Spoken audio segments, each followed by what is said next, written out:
Քո հրաշքն ամեն օր ուղերձների շարք։ Ողջամտության օրհնությունը։ Մենք շարունակում ենք ուղերձների շարքը, որը կրում է «Աստվածաշնչի օրհնությունները քո կյանքում» անվանումը։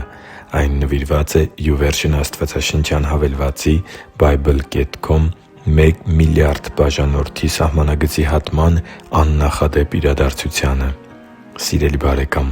Աստվածաշնչի օրհնությունները մարդու կյանքում բազմակողմանի են և անթիվ։ Դրանք բժշկում են, զորացնում, փոխակերպում ու ամրացնում, լուսավորում ու վերականգնում։ Անառարկելի է այն փաստը, որ Աստվածաշունչը Տեր Աստծու կողմից մարդկությանը շնորհված մեծագույն պարգևներից մեկն է։ Ցանկացած մարդու կյանքում կարևորագույն որակ է ողջամիտ խորհելու ունակությունը։ Երբեմն մարդիկ այնպիսի ստերի են հավատում և ոչ միայն հավատում, այլև ապրում դրանց ծնած համոզմունքներով, որ զարմանում ես, թե ուր է կորել այս մարդկանց ողջամտությունը։ Ինչպե՞ս է հնարավոր հավատալ մի բանի, որը հակասում է Աստվածաշնչին կամ ծնվել է մարդկային սին երևակայության արդյունքում։ Սխալ հավատքը մարդու մեջ վախեր ու տարօրինակ պահվածք է ծնում։ Ողջամտության բացակայությունն ավելի շատ վանում է մարդկանց և մեկուսացնում տվյալ մարդուն իր շրջապատից և անգամ ընտանիքից։ Ողջամտության պակասը կամ դրա բացակայությունն է, որ վախեր է ծնում մարդու սրտում,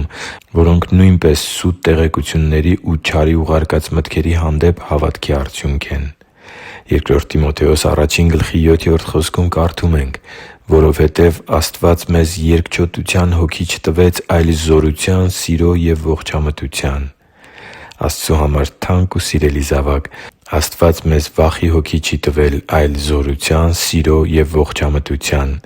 Իսկ ինչպե՞ս է մարդը դառնում ողջամիտ։ Աստվածաշունչը մի կարևոր հատկություն ունի սթափություն և ողջամտություն փոխանցելու իր մեջ պարփակված իմաստությունն ընդունած մարդկանց։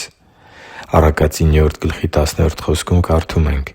«Իմաստության սկիզբը Տիրոջ երկյուղն է, ամենասուրբի ճանաչողությունը՝ ըմբռնողություն»։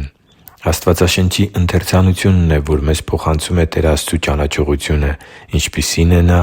ի՞նչն է Նրան հաճելի, ի՞նչը տհաճ, ի՞նչ է Նա սիրում և ի՞նչն ատում։ Աստվածաշունչն է մեզ սովորեցնում Տեր Աստծու բնույթի ու որակների մասին՝ Նրա բարության, արդարության, սիրո, սրբության, ողորմածության, գթասրտության և շատ այլ որակների մասին։ Աստվածաշունչն է մեզ սովորեցնում Տեր Աստծու պատվիրանների ու խոստումների մասին։ Այս ամենն ամեն օր որպես հոգևոր սնունդ ընդունելը փոխակերպում է մարդու բնույթն ու էությունը։ Մարդը սկսում է հոգևորապես աճել, ամրանալ և հաստատվել աստվածաշնչյան ճշմարտությունների վրա։ Աստվածաշնչի շնորհիվ մարդը դառնում է ողջամիտ և այլևս չի հրապուրվում տարօրինակ ու սին ուսուցումներով։ Ողջամիտ մարդը զանազանում ու վանում է չարի բոլոր ստության մտքերը։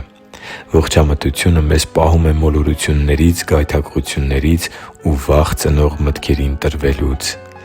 Հիշի՛ր, որ դու Աստծո հրաշքն ես, և Աստված սիրում է քեզ։ Շնորհակալ եմ, որ դու կա՛ս։